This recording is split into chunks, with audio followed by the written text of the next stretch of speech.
now I've got a story to share with you. Oh, do tell. So I'm actually excited about this one because I hadn't heard about this mysterious case. And it has, well, actually it doesn't have aliens, but it could have aliens.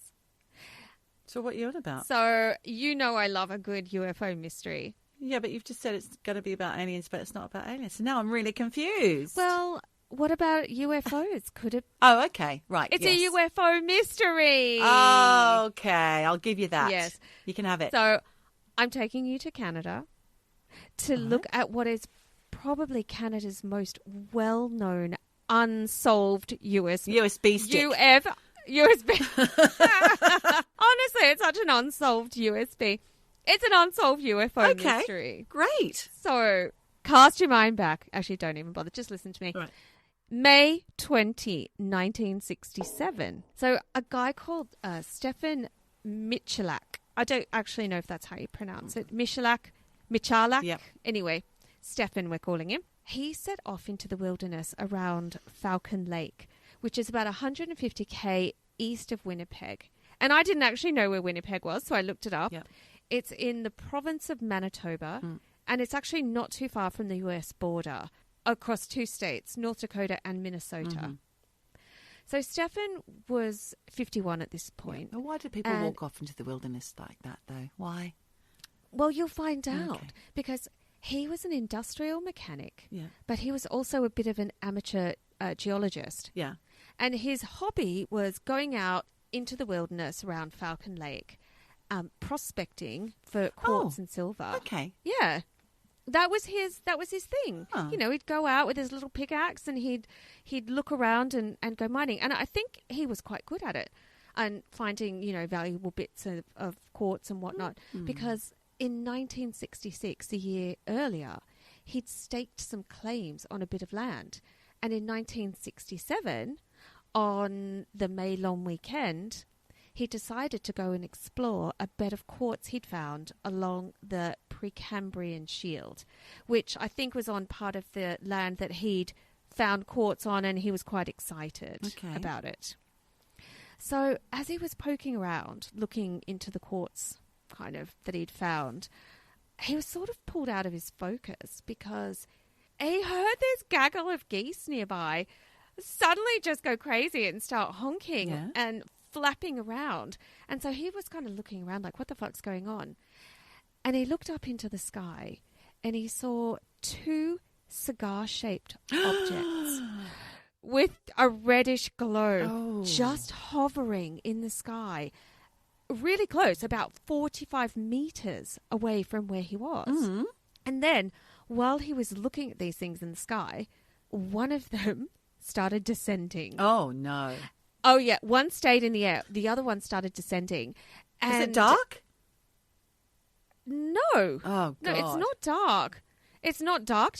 I don't know which I prefer, dark or not dark. Well, it probably got dark. Yeah. Well, because this story takes some time. Oh. So basically, it landed on a flat section of rock right near him. And look, I'm taking this account from interviews he gave at the time, where he said after the UFO landed, it actually turned from a cigar shape into more of a disc shape. So he saw it kind of change? Or was it perspective? Well, exactly. I don't know whether it was morphing into a new shape or if as it landed he sort of got a better look at it and he could see that it was more of a disc than a cigar, or whether or not it went from cigar and started, like, put the wheels out on a plane. I see. Maybe it was, you know, some things were coming out to make it more, like, able to land. I don't know. But once it had landed, he said it was definitely more sort of saucer-shaped than cigar, which is what the other one, still hovering, looked like. Still looked like. Okay. Yes. Wow. So while that one landed, the other one did hover, as I said, but then it flew off. Okay. So he didn't really know what he was looking at because he's like, what the fuck is this? It's just landed in the middle of nowhere. So he's standing in front of it? Not so much in front of it. He's 45 meters away. Oh, how far is that? I would say from... It's not far. It's not far. It's here to the bus stop. Okay. So he got a good view of it. Really good view. Really good view. Wow. And I know for people who don't understand how far the bus stop is, it's not far. So from here to any old random bus stop. So he was like, what the fuck is this? And look, his first thought was that it was a US military aircraft. Because he's right. I mean, give or take, he is very near the American border. Mm-hmm. And he thought, it's so weird that it must be some kind of secret test mission with some kind of new aircraft that they're building. Yeah. Remember, we're in 1967. Yeah. So we haven't even had the moon landing, but I'm sure there's a lot of talk and whatnot about it.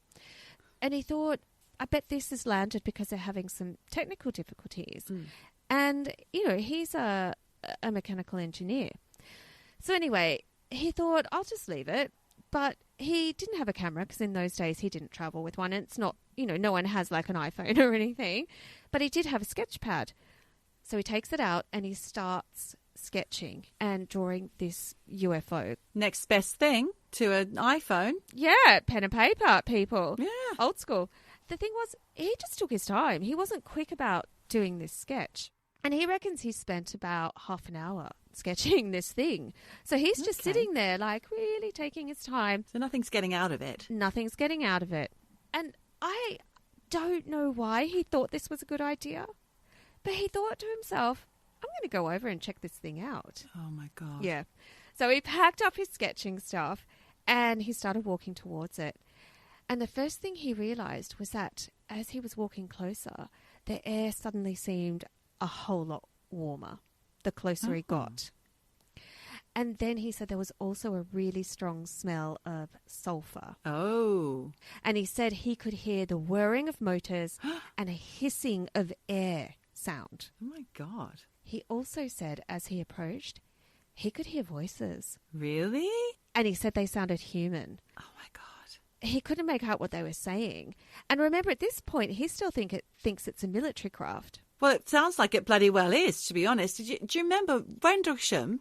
This is what I'm thinking about right now. And it's around this time that Rendlesham happened in the past. And the one that they said they were near, it went quiet when they got near it. But it was changing colours and it seemed more kind of organic. Well, put a pin in all that because, like I said, he heard voices, but he couldn't make out what they were saying. And then they stopped. And then he was just being kind of friendly. So he yelled out, Hey, guys. yeah, because he thought they were Yankee boys. So he was like, hey, Yankees kind of thing. Fancy ride. Well, no, he yelled out, hey, do you need any help? I'm a mechanic. Do you need any help? Oh. So, you know, like I said, he's an industrial mechanic. He's not scared? He's not scared because he thinks this is military craft. Well, even if it was military, I'd be shitting myself. Yeah, me too. Wouldn't you? Yeah, of course I bloody Yeah. would. And like I said, he says the voices went quiet. No one answered him. So Stefan is actually of Polish descent. He's like, oh, well, maybe I'll just yell out in all the languages I knew. Or no. So he started yelling out in his native Polish, then in Russian. Dude knows Russian. Then he yells out in German.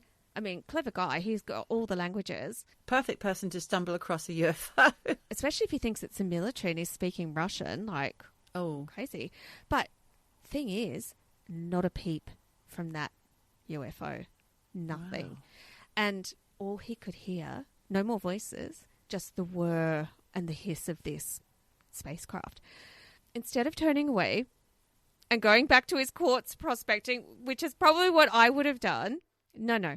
He decides he's going to go closer and check it out. As he got closer, he saw